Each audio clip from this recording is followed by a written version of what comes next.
Welcome back to English Pod. Today we're diving into the world of nail salons, a place that's become a regular stop for many people, especially women, looking to enhance their nails. To kick off, could you explain what exactly a nail salon is and why it's become such a popular destination? Absolutely. A nail salon is a specialized establishment where trained professionals offer nail care services, mainly manicures and pedicures. The nail salon industry has boomed in recent decades, with the U.S. alone seeing a 74% growth in nail salons from 2000 to 2020, reflecting rising interest in self-care and beauty routines. That's fascinating. And it seems like nail salons serve not only as beauty stops but also as social hubs. What draws people beyond aesthetics to regularly visit these spaces? Great question. For many, nail salons offer a chance to relax and unwind, almost like a mini spa experience. The act of getting your nails done can be a form of pampering, a word often used to describe treating oneself kindly. Some studies even show that such routines can reduce stress and improve overall mood.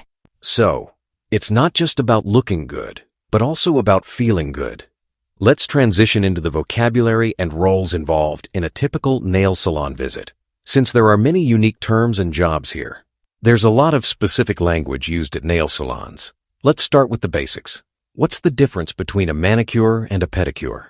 A manicure focuses on caring for your hands and fingernails, including cutting, shaping, and painting them. The term comes from Latin, with manus meaning hand. A pedicure, on the other hand, is for your feet, and toenails pedis meaning foot, and includes soaking, exfoliating, and nail care. Interesting. And of course there's nail polish.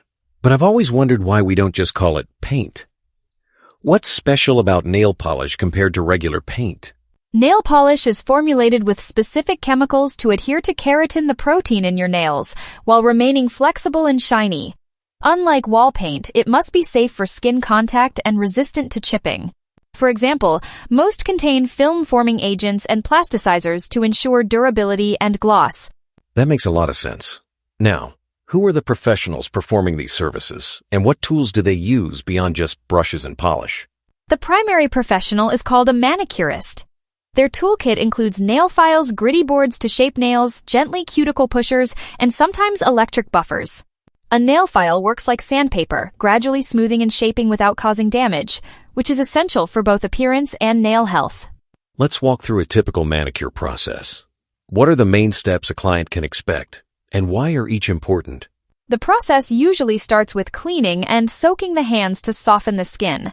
Next, the manicurist trims and files the nails to the desired shape. Think of filing as sculpting clay, slowly refining the edges. Then, cuticle care involves pushing back or removing the thin skin around the nail, which helps prevent hangnails and infection. That sounds quite detailed. After the prep work, how is the polish actually applied? And why do manicurists use multiple coats?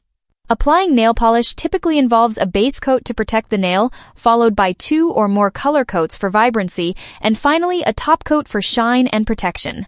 Each layer is called a coat, just like painting a wall. Multiple coats ensure even coverage and longer-lasting results.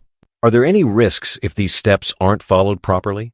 For instance, what happens if cuticles are cut too aggressively?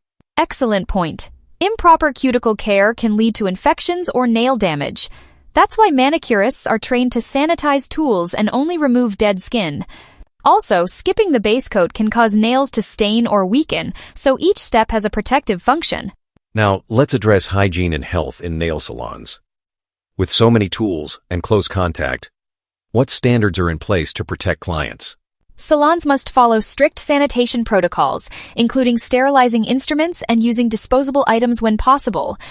The CDC reports that improper sanitation can lead to outbreaks of fungal infections, so reputable salons take these rules seriously. Clients should always see tools being cleaned or ask about hygiene policies. That's crucial information. On another note, we're seeing trends like eco-friendly salons and non-toxic polishes. How is the industry evolving in response to health and environmental concerns? Many salons now offer 5 free or 10 free nail polishes, which exclude common harmful chemicals like formaldehyde. Some even use biodegradable tools and waterless services to reduce environmental impact. The industry is shifting towards safer, greener practices as more clients prioritize wellness.